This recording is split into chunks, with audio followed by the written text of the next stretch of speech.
¿Qué tal, estimados estudiantes? Bienvenidos a esta tercera cápsula titulada Razonamiento estático.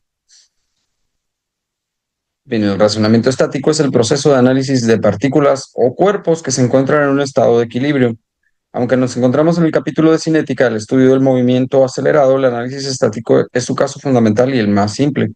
La estática es una subdisciplina de la dinámica que se enfoca en la situación particular donde la aceleración de una partícula pues es cero. Comprender este caso especial es crucial antes de abordar problemas más complejos. El estado de equilibrio implica que la partícula está en reposo, es decir, velocidad cero, o se mueve también en línea recta a una velocidad constante. En ambos escenarios el vector de aceleración pues es nulo. Para esto sería la condición de equilibrio que el vector a de aceleración sea igual a cero. El razonamiento estático se basa en la primera ley de Newton, también conocida como ley de la inercia, que establece que una partícula permanecerá en reposo o movimiento rectilíneo uniforme si la fuerza neta que actúa sobre ella pues es cero. En la segunda ley de Newton nos dice la sumatoria total de las fuerzas es igual a la masa por la aceleración. En la condición de equilibrio, la aceleración debe de ser cero. Por lo tanto, la ecuación dará un cero, porque todo número multiplicado por cero pues es cero. Por lo tanto, la fórmula quedaría como la sumatoria total de las fuerzas es igual a la masa con aceleración cero, pues es cero. Esta ecuación vectorial implica que para que una partícula esté en equilibrio, la suma de todas las fuerzas que actúan sobre ella pues deben de anularse. Para la resolución práctica de problemas, esta ecuación se descompone en sus correspondientes ecuaciones escalares. En el eje X pues serían los componentes del eje X. En el eje Y los componentes del eje Y y en el Z pues los componentes del eje Z. Ahora el objetivo del razonamiento estático es utilizar estas ecuaciones para determinar fuerzas desconocidas que no son necesariamente para mantener un sistema en equilibrio.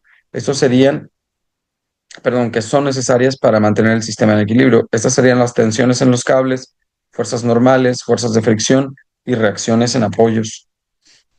La aplicación del razonamiento estático sigue una metodología estructurada muy similar a la del análisis dinámico, pero con la simplificación de que la aceleración va a ser siempre cero. Primero hay que identificar el sistema, determinar claramente la partícula o el cuerpo que se va a analizar, establecer el eje de coordenadas, definir un sistema de ejes conveniente alineado con unas fuerzas desconocidas, dibujar el diagrama de cuerpo libre con todas las fuerzas externas correctamente etiquetadas, aplicar las ecuaciones y por último resolver el sistema. El diagrama de cuerpo libre es el paso más importante del análisis. Se debe dibujar la partícula aislada y representar todas las fuerzas externas que actúan sobre ella. Cada fuerza debe ser un vector con su magnitud, dirección y con su sentido correspondiente etiquetados. La fricción estática es una fuerza crucial en muchos problemas de equilibrio y esa es la fuerza que se opone a la tendencia de movimiento entre dos superficies en contacto.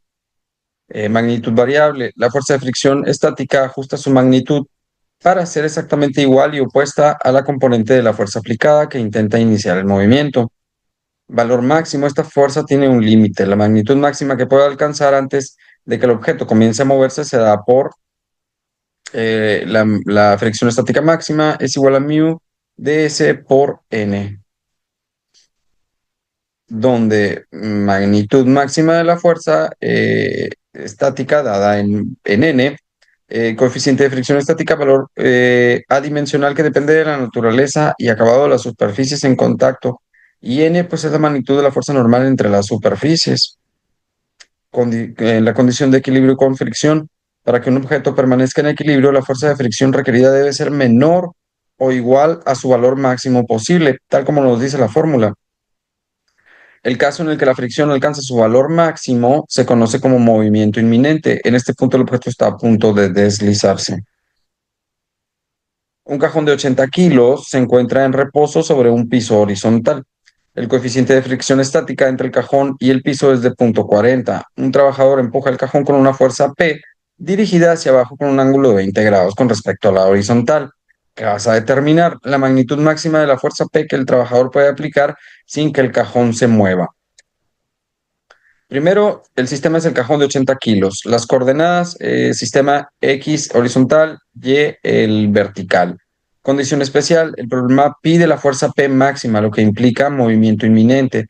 Por lo tanto, vas a aplicar la fórmula de la fricción máxima.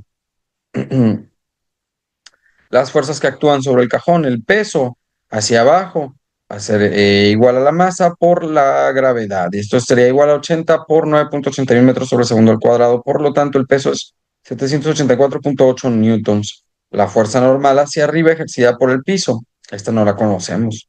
Fuerza aplicada, ángulo de 20 grados bajo la horizontal. Por lo tanto, la fuerza por el coseno de 20 grados para la componente en X y para la componente en Y, la fuerza por el seno de 20 grados. La fricción estática sería hacia la izquierda oponiéndose al movimiento. Y la fórmula correspondiente. Cambiamos los valores, los sustituimos dentro de la fórmula. Como el cajón está en equilibrio, aplicamos la sumatoria total de las fuerzas en X y en Y será igual a cero. Entonces, por lo tanto, para la ecuación del eje Y tendríamos N menos W menos la componente de la fuerza en Y es igual a cero. Esto nos dice N es igual a 784, bueno, menos 784 menos P por el seno de 20 grados. Esto es igual a cero. N es igual a 784,8 más P por el seno de 20 grados. Eso sería la ecuación uno. Y para la ecuación 2 tendríamos P por el coseno de 20 grados es igual a 0,40 por N. Esa sería la ecuación 2. Tenemos un sistema de dos ecuaciones con dos incógnitas, N y P. Sustituimos la ecuación uno en la ecuación 2 para eliminar N. Por lo tanto, P por el coseno de 20 es igual a 0,40 por 784,8 por P por el seno de 20 grados. Distribuimos y agrupamos los términos tal como aparece ahí abajo y nos va a dar un resultado de 313,92. Sustituimos los valores, ahora con los valores trigonométricos, el coseno de 20 grados es 0,940 o aproximadamente, y el seno de 20 grados es 0,342. Lo sustituimos quedando el despeje final como 313,92 entre 0,8032. Por lo tanto, la fuerza es igual o aproximadamente 390,8 newtons. 390,8 newtons sería la fuerza máxima que el trabajador debe aplicar sin que el cajón se mueva. 80 kilogramos, pues es la masa del cajón. 0,40 sería el coeficiente de fricción. Si la fuerza excede estos valores, la fricción estática será superada y el cajón empezará a acelerarse. Los conceptos claves. El equilibrio, la aceleración es cero, la partícula está en reposo o se mueve a velocidad constante.